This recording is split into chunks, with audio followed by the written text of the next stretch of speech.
Why, hello there, and welcome to my YouTube channel, and I will be your host, Timely. So, I wanted to make another video for you guys because I feel like there was a lot of confusion in my last video about rigging a head to a body, and a lot of people are coming into this not having any Blender knowledge at all, or having just Unity knowledge and that's it. So Blender is an entirely different beast, and I'm going to try to ease that confusion and help you guys not get stuck along the way, okay? So I'm going to try to I'm going to try to explain what I do more thoroughly, okay? And what I'm doing and how am I getting to that point and what problems you're going to face. Okay, so today's video is going to be doing a hair swap, or putting a hair onto your avatar, right? Not necessarily a hair swap because there is no hair that I'm swapping it out for. Okay, so let's go ahead and alright, so here's the hair. Now what we can do is we can scale the hair. S is for scale, guys. So S, you can scale the hair up, right? You can scale the hair on the x-axis, so S, and then x-axis, S, Y, y-axis, S, Z, z-axis, and then just S in general for all axes. Now you're probably wondering, I don't like scaling my hair like this. This is really hard. Like, how am I supposed to get the size I want if I have to scale the hair? And I'm like, oh, that's not the right size. I'm gonna have to scale it up even more. And then I had to bring it back down or whatever by using G to move. Well, there's an easy fix to that. You want to keep your hair still, right? So what you gotta do is you have the armature selected, right? And you want to right click and then go to set origin and then origin to geometry. What that does is it moves the origin right there, and now whenever I scale, it scales it based off of the origin of where that little thing is. You can see the little dotted line from my mouse. Alright, now that we know how to scale, let's learn how to move the object, which is G for move. Now if you want to move things with G, there's a couple other functions, just like the scale is G, X to move on the x-axis, G, Y to move on the y-axis, and G, Z to move on the z-axis, right? So now that we know that, now we can finally put this hair where we want it exactly. Okay, so how are we going to put this hair on this model? We're going to just move it around until we get the right fit. Okay, put it right there. See how much space is in between there. I can turn off the armature by clicking on the little eyeball so I can have a little bit better of a look. You know, it kind of looks like it's a little scrunched. There's a lot of stuff right here that I want to cover up and want. Alright. Now that we got the back hair, we made our own back hair, we reformed the hair to the head. Now we just need to parent the hair to the head. So how are we going to do that, guys? First things first is a lot of you guys are going to take this armature, control click this armature, and you're going to join it. But what's going to happen? The hair disappears. We don't want that. So what we got to do is we got to separate the hair from that rig first.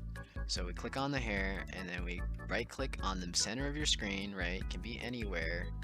And then you go to parent and then go to clear and keep transform. Very self-explanatory. It says clear parent, but keep the current visual transformations of the project. Boom. Very nice. So now when I take my armature and I control click this one and then join it, which is control J. Remember, guys, bring the mouse to the center of the screen, control J. It joins together, and then here now we open up the armature. You can see in the hips the head. There's a head here. Okay, so let's go ahead and let's make some changes. So obviously I already have a head that came with the base that I'm using, right, guys? So obviously I'm probably not going to need that. So let's go ahead and there's a little bit of clipping right there. I gotta fix. Yeah, I'm gonna fix that first. Hold on. I'm just gonna pull it out just like a little bit.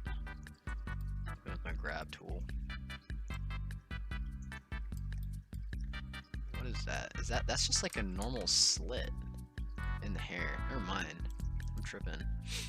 Okay, so now that the armatures are combined, they're not parented. If you look here, the hips and there's a head. So obviously we're not going to use that head. We're going to use this head as a root bone for the hair because we already have a head. So I'm just going to rename this to hair root. Alright, what I'm going to do now is I'm going to go ahead, I'm going to find that head, I'm going to control click the head. Remember guys, I want to be specific. If I shift click the head, it's going to select everything. We don't want that. We want to control click the head, control P to parent. If you don't remember that, just right click and then go to parent, control P, it says right here, make, and then keep offset. We want to keep offset because we want to maintain the weight paint in the bones for the hair. Okay, so I'm going to keep offset. Now the hair root is now joined to the head, which is exactly what we want. Okay, so next what we have to do is now we got to go to the C hair root right here. We don't need that anymore because we already have another root bone, so I'm just going to delete that. X to delete. We just select it and press X to delete. Alright, now what's going to happen is now that everything is rigged and parented, we have to make sure that this hair right here has an armature modifier, which it doesn't. There's a little red stick figure right there. That's not good. So we're going to go ahead and click on armature. Alright, now I think we're ready to take this into pose mode and see what this is all about. So let's go ahead and take a look-see. Wow, this hair is actually really pretty. It's not bad. You see there's like a giant gap like right there? Do you think that's gonna matter? I don't know, I don't think it is.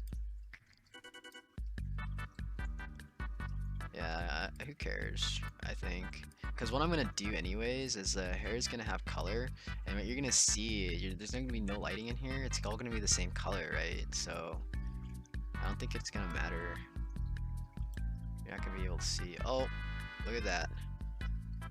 What is going on? This is the hair root that's moving. I need to move the head, right guys? Alright, so here's the head. Uh-oh. Something's wrong. So it looks like this top part of the head isn't moving properly, so we're gonna see why. And I know a lot of you guys would get stuck right here. What is this little fucking chip? Yeah, it's the hair piece. I'm gonna scrunch it using the elastic deform.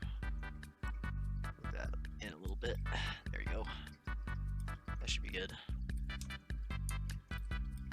Make sure I didn't fuck anything up. There we go. Alright. Let's go ahead and check the vertex groups. Now, the reason why the hair wasn't moving properly was because the naming is improper. So in here, my head is spelled with a lowercase h. That's how Tori Nyan, he uses like, you know, Booth or Eastern style naming where a lot of it's going to be different. It's not conventional like how we have it on, you know, Western avatars. And this one, it's not matching. And these things are very name sensitive. So we're going to go ahead and change this with the lowercase h to head. And now we'll bring it back into pose mode and let's see if that fixes it. Okay. Not bad. So when I look down, the hair is still right here. Still looks pretty good. You can't really see like, you know, anything through the head. I mean, there's like a little gap right there, but that's fine. It's not like perfect. Now, if I wanted to get a little more technical, what I can do is I could add like root bones. Like I can parent this part, like these parts, like these bones right here, like to the shoulders. And then I can parent this back part to the neck so that whenever I move my head, it's a little bit more unoptimized, but whenever I move my head, like this entire hair piece will move because it's all attached to my head. But for now, let's just keep it like that. Alright guys, so that's everything. That's how you put hair on your model. I hope that wasn't too confusing.